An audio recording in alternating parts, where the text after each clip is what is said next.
everyone, it's Sharonda from Payroll Waits, and today I'm going to be reviewing P-Valley Season 2, Episode 7, Jackson. All right, I know, I missed 2 of literally the best episodes of the season. I'm sorry, I have been traveling, I have had COVID, so please bear with me. I'm trying to get back to normal, okay? So let's go ahead and jump into this episode because I was scared in the beginning. I was shook. Anytime when you see a supporting character in TV who you don't see as often, like start to get like a lot of shine in the episode, I'm like, hell no, something finna happen to Miss Ernestine, okay? I was really scared. I'm still scared. Y'all better not touch grandma, okay? You better not touch grandmother, okay?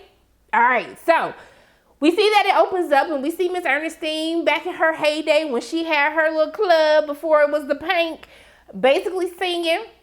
And I was like, y'all better put some respect on Miss Loretta Devine, okay? One of the original Dream Girls, all right? I was totally here for that entire montage. I really love how we got to see the club throughout all of these years, how many different decades that this span. And I was like, we got to see Uncle Cliff as a little kid. I was like, hey, boo, still had your purse game snatched, okay? And we get to see Cliff's mom. I wonder what happened to, I think her name is Balua. I don't think I know how she actually passed away. So I'm very interested to see, like, if we're gonna get more of a backstory into Uncle Cliff's mom, what happened to her, what that relationship was like. But when I start seeing her walk up to her mama saying, come on, mama, it's time, have a drink in her hand, I said, Baloo, you gotta go, girl. It's not time. I was happy when Miss Ernestine said, baby, it is not my time yet. And I said, you better tell her. We gonna catch up with you soon, boo. Just not right now, because we can't handle that.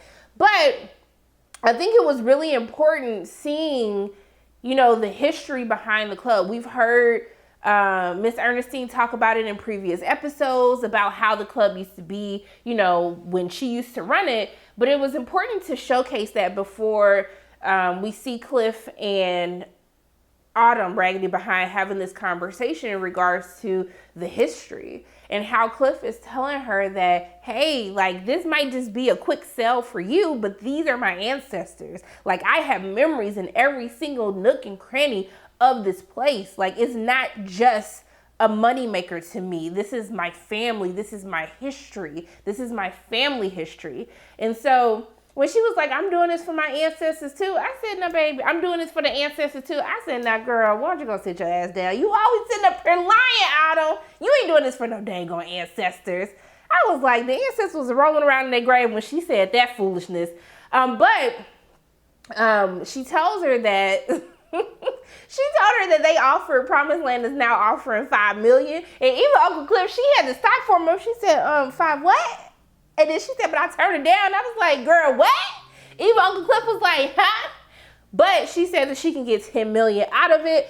And so, you know, she makes it a point to say, you know, that she's doing this, you know, because of that money that they used to save the Pink, all that she had to endure in order to get that money, but most importantly for her daughter. And then is, you know, this awkward silence after Uncle Cliff has to remind her that her daughter is dead. And, you know, it's almost as if we see all these characters, especially what we see with Lil Murda, and him running away from what happened with Teak in last week's episode. What we see with Mercedes trying to run away and ignore, you know, that pain that she had between her and her raggedy mama. How, like, all these things find other ways to sneak back up. How Autumn can see Mississippi making the same mistakes that she's made. We're getting to see how the past is still having a role to play in all of these characters' futures. And I think that's why it's always important to understand the history of where you came from. And especially as we see within Mercedes' storyline, especially for this episode, as we see of what Autumn is trying to say to Mississippi on how, when we're continuously trying to be in denial, when we're trying to run away from our past or ignore our past without actually confronting it, how those same mistakes can play themselves in different ways in our present. But we see that, you know, at the end of last week's episode, we found out that Tarika was pregnant.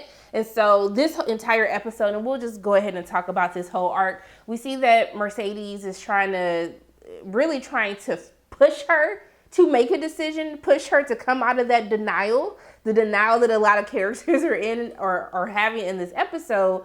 But we see that, she's trying to tell her that you need to figure out what you're going to do. But then I was just like, hold on, how old is Tarika? And then we confirmed that she's 14 years old. And I said,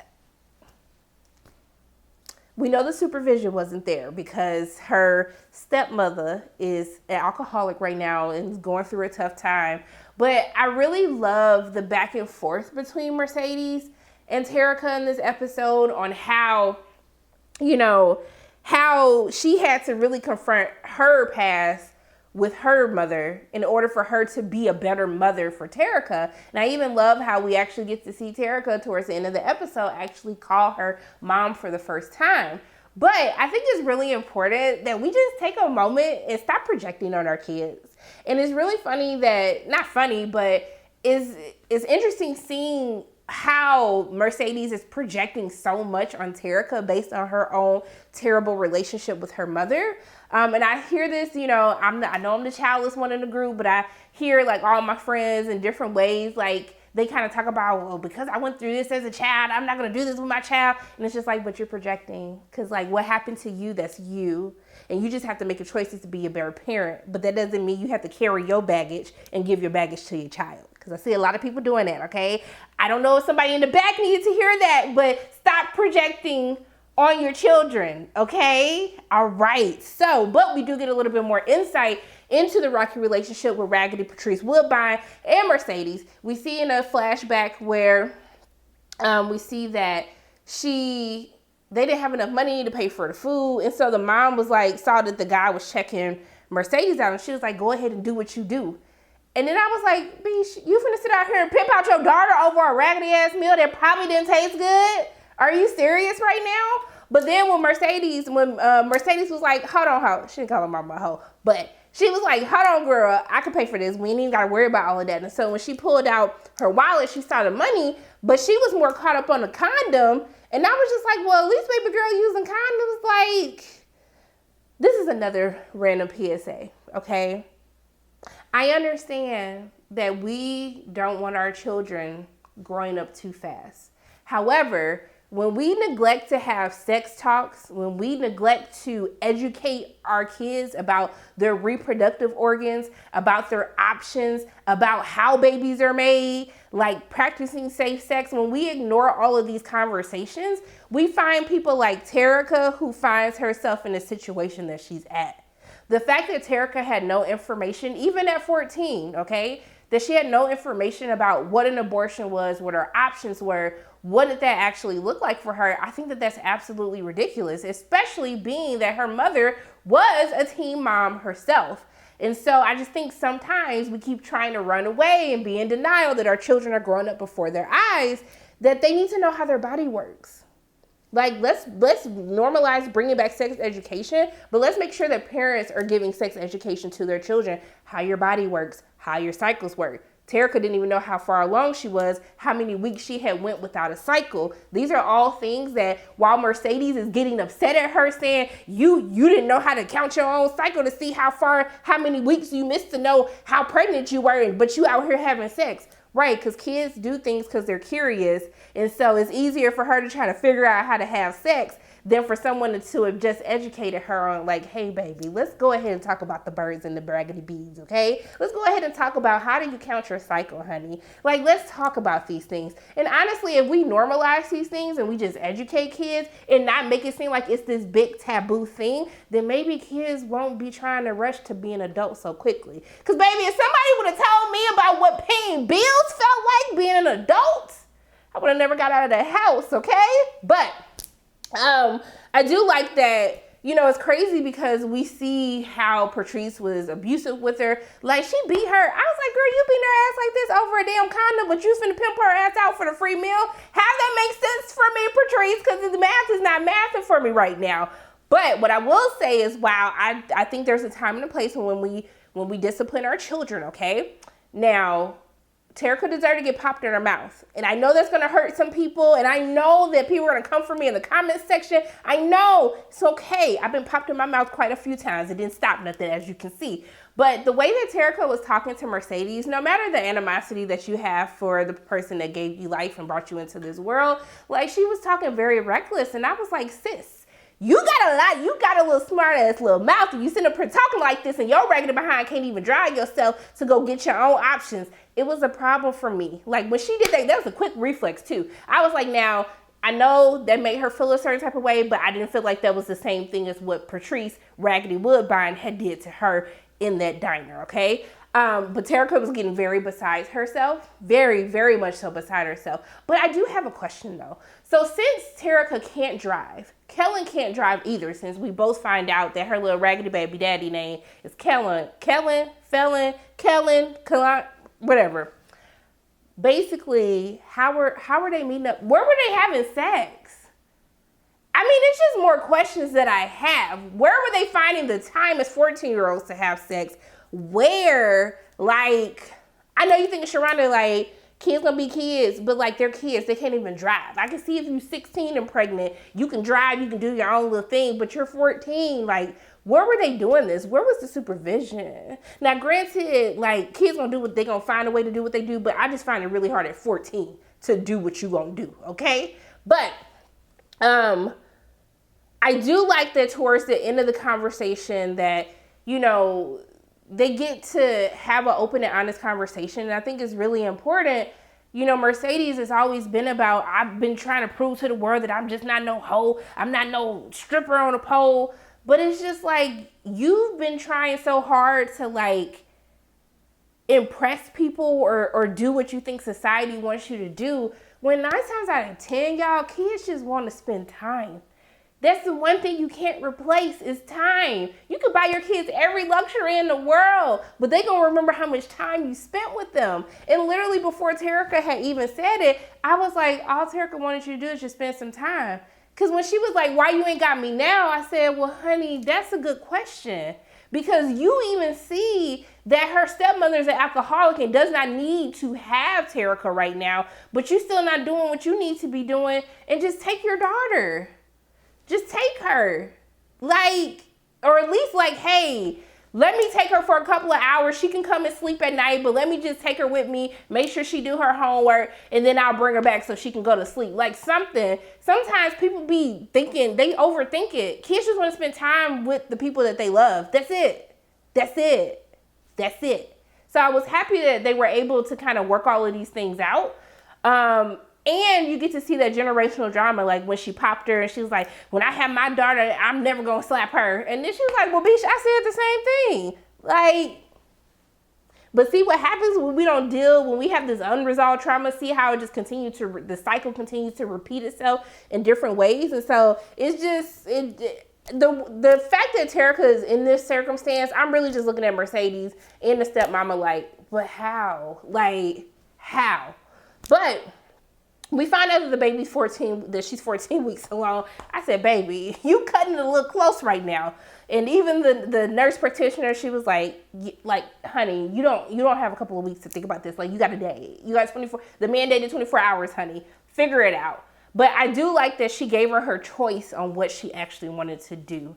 Like, let it be her choice. Even though her thinking that Felon, whatever his name was, is going to be able to take care of a baby working at Crystal's, at 14 years old, like that, I was just like, bless their souls. They just don't know nothing because they kids. These kids just not thinking right. But I did find it funny when she saw the dude looking at her daughter like, okay, R. Kelly, like, keep it moving. And he quickly turned his head like, sir, what was you looking at anyway? Ugh, that was a problem for me. But I'm happy that they were able to work everything out. And I'm happy that, you know, she let her make her choice. And then we understand why the episode is called Jackson, after she tried to sneak attack, take her to an abortion clinic, that we saw that she actually ended up making the choice to go to Jackson. I did like the line that they added when they went to the abortion clinic, when they were like, people were pro-life until the baby comes. I was like, she didn't say no damn lies whatsoever, okay? But I really do like that whole storyline with Mercedes, and we get a little more insight into what her upbringing was like with Patrice and why there's so much animosity between the two, but I'm happy that at the end of the episode, we get to see Tarika and her mom having a good time together. You know, she's going to let her stay with her. And we see that she's able to actually watch her mother on the screen, and she realizes that we have to stop giving people power over ourselves. Like, I was happy that it seemed like she was actually able to break free and kind of let all of the stuff with her mother go. And hopefully this is a path for her to actually be able to move forward. And I'm excited to see what that journey is going to look like for her. But actually, let's talk about Autumn and Mississippi. Yeah, it's real quick, actually, now that I'm sitting here thinking about it. So we see that last week's episode, where Mississippi tried to get out, Derek took the battery. I knew as soon as she started that cry last week, I was like, I know this raggedy fool took this damn battery. I just knew it. So we see that she's feeling hopeless. And we see that Autumn finds her at the grocery store with Derek, and he's like trying to be like, get her her favorite snacks. And I'm like, dude, like, I don't think she okay. Just let her be her. And he's sitting up here like, I'm trying here. And I said, well, baby, if you could just stop hitting her, then maybe like y'all could get somewhere. But I'm just, Derek be so crazy to me. I be so mad at Derek because he be like, oh, we could do this or we could do that. How you telling me what we gonna do and you ain't got no job? You ain't got no job. Why don't you get a job at the grocery store so at least we can get a discount on this food? Talk about, oh, I'm gonna get you your favorite snacks. You're not gonna get me ish, ho, because you ain't got no damn money.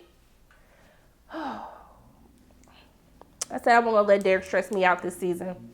I said I wasn't gonna let him stress me out this season, but it'd be killing me when he'd be like, oh, maybe we can go get those cute little Prada shoes. We are not going to get anything because it would be me, the person with the only income that is buying the damn shoes. That's okay. We just gonna keep it moving because like I'm getting stressed out and my head's starting to hurt because every time he just mentions something that regards spending money, I just don't be understanding because he be acting like he the one that's spending it and I don't get it. But Autumn ends up seeing her at the grocery store. She sees her face and then she's basically like, I see you didn't use the gun that I gave you. And she basically ends up telling her there's other ways for you to get out. But Derek calls, the baby's crying, so she has to leave. We see at the end of the episode that Autumn shows up with a little Prada bag with the baby shoes. But I was like, girl, you should at least put baby shoes in it. Like, she gave her a cell phone as a way for her to contact her, but she also gave her her real name after she told this very vague fairy tale. She's trying to tell her that, like, I've been in this same place that you've been at, and how she lost her daughter and how she thought that everything was going to be fine. And I like how she makes that distinction that even though in her situation that she had it all, the finest clothes, the finest house, like she had everything. And for some reason, even with Kashawn, she thinks that, you know, maybe Derek's just like this because he's had a rough time finding a job, trying to provide for his family. But it doesn't matter if the man is rich, if he ain't got ish like Derek. Like, a dog is still a dog. A predator, like, they still ain't ish, no matter what financial circumstance is gonna be. But she tells her, like, when you're ready to learn how to swim, look up Haley Colton and, you know, call me and let me know. So I think we're gonna see Mississippi get free this season. I'm claiming it right now. I'm gonna manifest it because I just want the best for Kashawn. I just want the best for her. But let's go ahead and talk about Lil Murda and Cliff.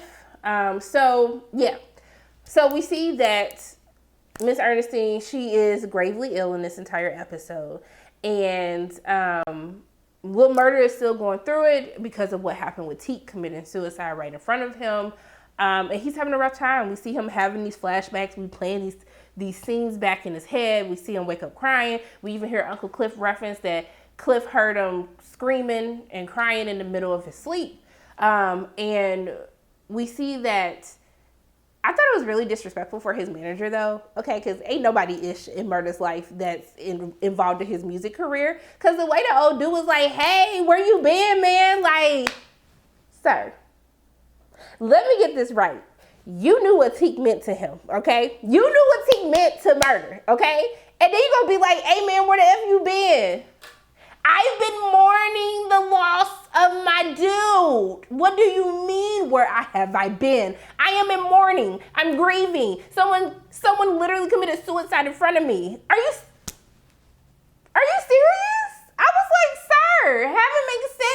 me. So we see that Lil Murda's taking care of Miss Ernestine while Cliff was out cursing out Autumn Raggedy behind. And, you know, when he came in, she said, Isaac Hayes, is that you? I said, now, Miss Ernestine, I know you might be battling COVID right now, but why did you think this was Isaac Hayes? But she talks about how she smelled death on him.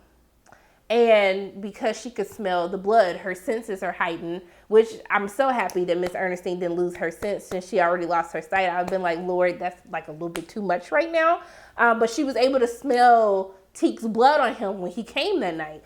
But honestly, Cliff, I'm happy that y'all got it back together because, baby, when he made those smothered pork chops with the candy yams and the greens, and he had peach cobbler, baby, let a man come make some peach cobbler for me. I'm going to propose to him, okay? Someone making me some peach cobbler, some smothered pork chops. I said, that's a keeper right there. I know that you wasn't ish back then, but we're going to have to find a way to make this work. If I gotta fix y'all love life, then I would do it myself. But when she called him Chef Negro D, I said, ma'am, I'm not doing this with you. Between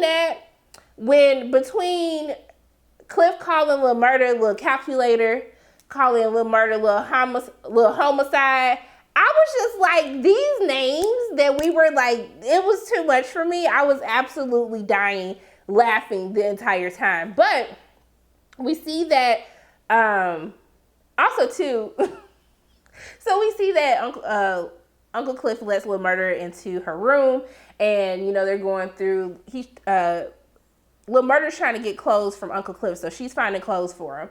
And he finds his shirt, and then she was like, oh, that was from a shirt from the Christmas trade. What'd she say? Not the trade of Christmas past is what she said. But when he was like, oh, I thought you had to be like really important to get in. And then she was like, I know. I was like, if y'all don't hurry up and get it on, like, stop doing this. It's too much for me. Just go ahead. Get y'all backbone out, do what you gotta do. But like, my man is cooking grandmother meals, taking care of grandmother with COVID. Like, let's just have this session out. Let's talk about it. Let's just get it together. But one of the things that did make me upset is when Lil Murda was basically like, so you been like this the whole time? And I was like, been like what? Like herself? Like, what kind of question is that? And that whole line of dialogue made me upset because I can see an ignorant person asking that question. But Lil Murda literally last week just like perfectly articulated who Uncle Cliff was when he was explaining her to Teek. So it just didn't kind of make sense for him to say that to her. That really bothered me. But it was really great writing when she said I can't even find it. I wrote it and I can't even find it. But, when she said that people don't understand how lonely it could be to shine so bright. I felt that. I said, keep shining, okay? Keep shining, Uncle Cliff, because I'm here for it.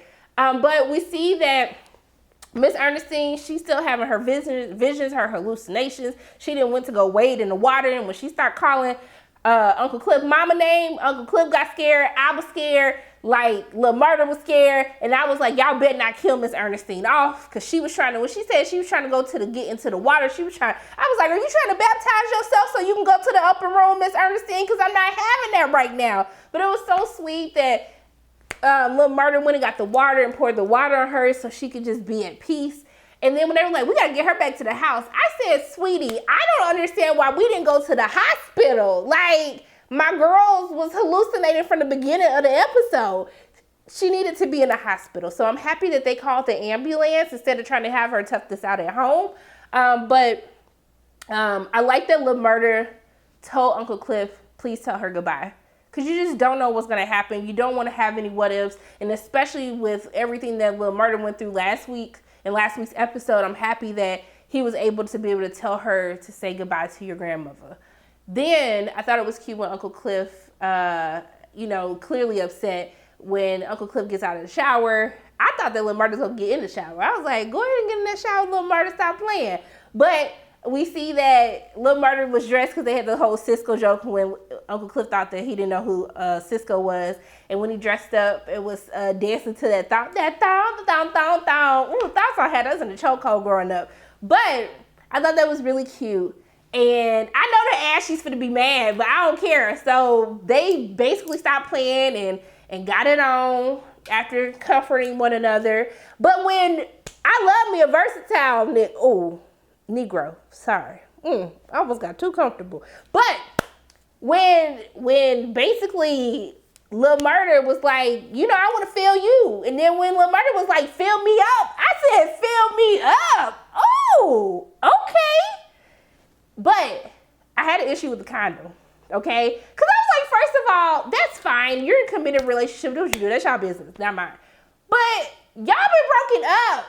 You was literally just making love to somebody 2 episodes ago. And like, you don't know what the hell Lil Murda been doing on tour. So I was just like, this whole conversation about you good? No, baby, let me see the paperwork saying you good. I was like, don't fall for that, Uncle Cliff. Not that I'm saying that Lil Murda dirty, but you just never know, okay? But baby, Uncle Cliff went ahead and filled Lil Murda on up.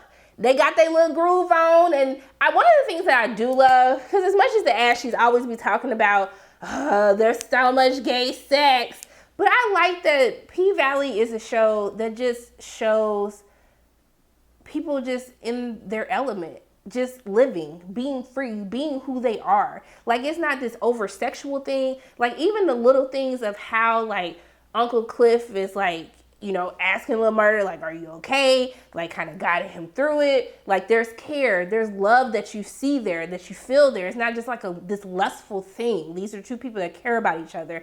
But even also, too, the little things of how you see Uncle Cliff's leg. Y'all know that leg? When you put that leg, like, you put that leg on top, like, now my parents is watching. This is just what people tell me because, you know, I'm a virgin, okay? But when you put that leg on top of them, make sure they don't leave and somebody move the wrong way. Where you going? You with a tighter grip on the leg and put your arm around. Just those little things like that. When Lil Murda's trying to tell Uncle Cliff what happened, Uncle Cliff is just like, just tell me when you're ready. I'll be very interested to see what type of story he tells Uncle Cliff. But it's just those little things, those little details of just people in a loving relationship, in love with each other. Like, it's just those little things that really make a difference, and especially that we get to make these differences with Black people on screen.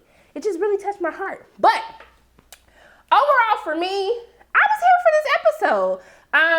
I think it was a nice, like, calm episode, because we had 2, like, with Kashan's backstory and then with Teak last week. I think this was a good kind of like, hey, like, we're going to slow things down a little bit because things was getting a little sticky, and we just gonna chill out. And so I think this was a nice, calm episode, but I'll be very excited to see there's only a few more episodes left. What is going to happen before the end of this season finale?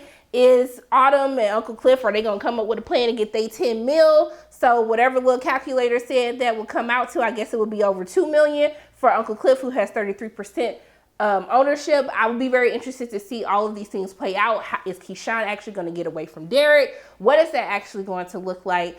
It's a lot that still needs to wrap up, but I like that we're learning more about our characters as we go on.